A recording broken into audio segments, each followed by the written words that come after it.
कमर दर्द एक ऐसी प्रॉब्लम है जिससे लगभग हर 10 में से 8 महिलाएं परेशान रहती हैं और कभी कभी ये खतरे का संकेत भी देता है। और आपको बताऊंगी कि प्रेगनेंसी में कमर दर्द क्यों होता है, इसे आप कम कैसे कर सकते हैं और कौन से लक्षण खतरे के संकेत होते हैं। साथ ही ये बताऊंगी कि अगर आपको ऐसे लक्षण दिखें तो फिर आपको क्या करना चाहिए। तो इस वीडियो को आप एंड तक जरूर देखें और वीडियो पसंद आए तो वीडियो को लाइक करें और चैनल को सब्सक्राइब जरूर कर लें। चलिए हम सबसे पहले बात करते हैं कि प्रेगनेंसी में कमर दर्द होता ही क्यों है। तो फ्रेंड्स, प्रेगनेंसी में कमर दर्द के बहुत से अलग अलग कारण होते हैं, जिसमें पहला कारण होता है प्रेगनेंसी हार्मोन या जिसको कि प्रोजेस्टेरोन हार्मोन भी बोला जाता है। देखिए, प्रोजेस्टेरोन हार्मोन वो हार्मोन होता है जो समय से पहले कॉन्ट्रैक्शन नहीं होने देता और आपकी प्रेगनेंसी 9 महीने तक पहुंच पाती है। लेकिन इस हार्मोन का सबसे बड़ा प्रॉब्लम ये है कि कॉन्ट्रैक्शन ना हो, उसके लिए वो आपके सारे मसल्स को ढीला कर देता है, जिसकी वजह से आपके बैक सपोर्ट वाली मसल भी ढीली पड़ जाती है और आपको बैक पेन होने लग जाता है। दूसरा कारण होता है आपका बेबी बम्प। देखिए, जैसे जैसे प्रेगनेंसी आगे बढ़ेगी, बच्चे का आकार भी बढ़ेगा और उसके लिए जगह भी चाहिए, तो आपका बेबी बम्प बढ़ता है और जब पेट बढ़ेगा तो इसे सपोर्ट देने वाले मसल पर प्रेशर पड़ेगा।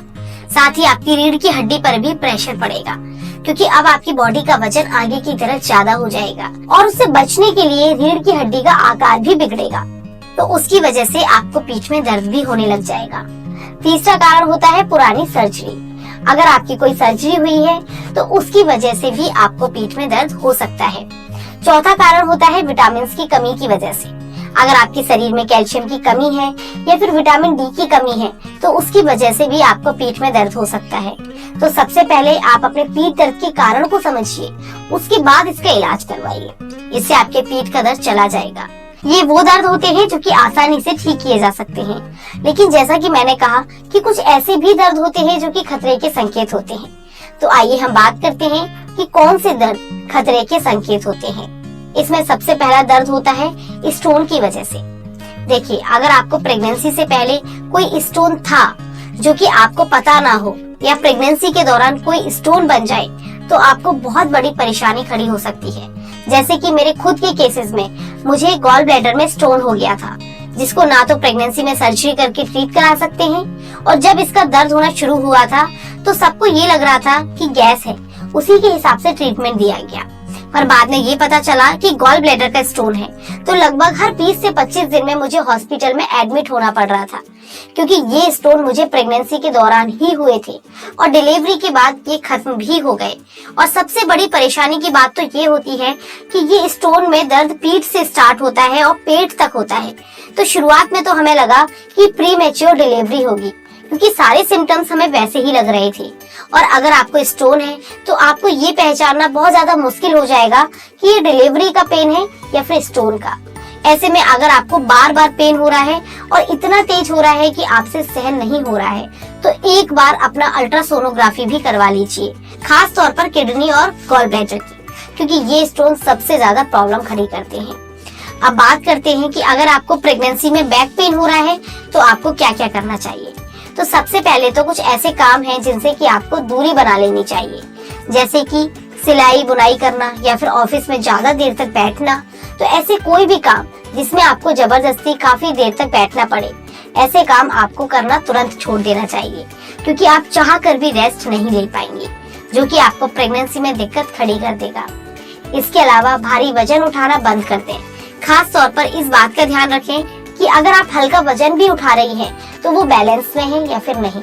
जैसे कि अगर आप मार्केट में शॉपिंग वगैरह के लिए जा रही हैं तो एक ही हाथ में सारे शॉपिंग वाले बैग ना रखें, बल्कि दोनों हाथों में थोड़ा थोड़ा सामान ले लें, ताकि बैलेंस ठीक तरीके से बना रहे।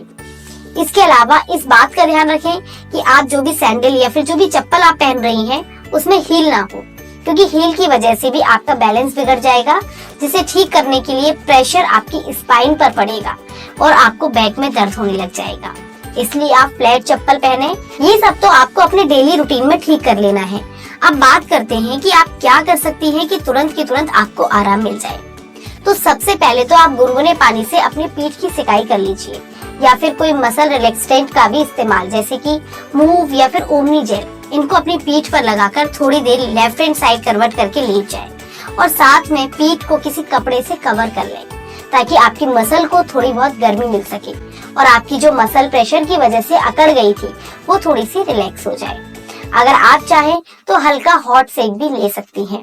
इन सब के अलावा आपको इस बात का खास ध्यान रखना है कि अगर आपको बैक में दर्द के साथ कॉन्ट्रैक्शन स्टार्ट हो जाए या फिर प्राइवेट पार्ट से ब्लीडिंग होने लग जाए या फिर पानी जैसा महसूस होने लग जाए तो आप तुरंत के तुरंत डॉक्टर के पास जाएं, क्योंकि कई बार महिलाओं को बैक में दर्द होता रहता है और उन्हें उसकी एक ऐसी आदत सी हो जाती है कि जब प्री मैच्योर डिलीवरी होती है तो उन्हें ये लगता है कि ये तो नॉर्मल बैक पेन है, जो कि उन्हें होता ही रहता है।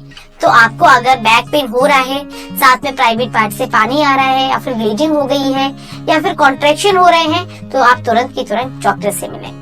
मैं उम्मीद करती हूँ कि आज की हमारी ये वीडियो आप सभी को पसंद आई होगी। तो आप हमारी इस वीडियो को लाइक करें, अपने दोस्तों के साथ शेयर करें और चैनल को सब्सक्राइब करना बिल्कुल भी ना भूलें। चलिए अब मैं आपसे विदा लेती हूँ, मिलूंगी आपसे अगली वीडियो में। तब तक के लिए खुश रहिए, स्वस्थ रहिए।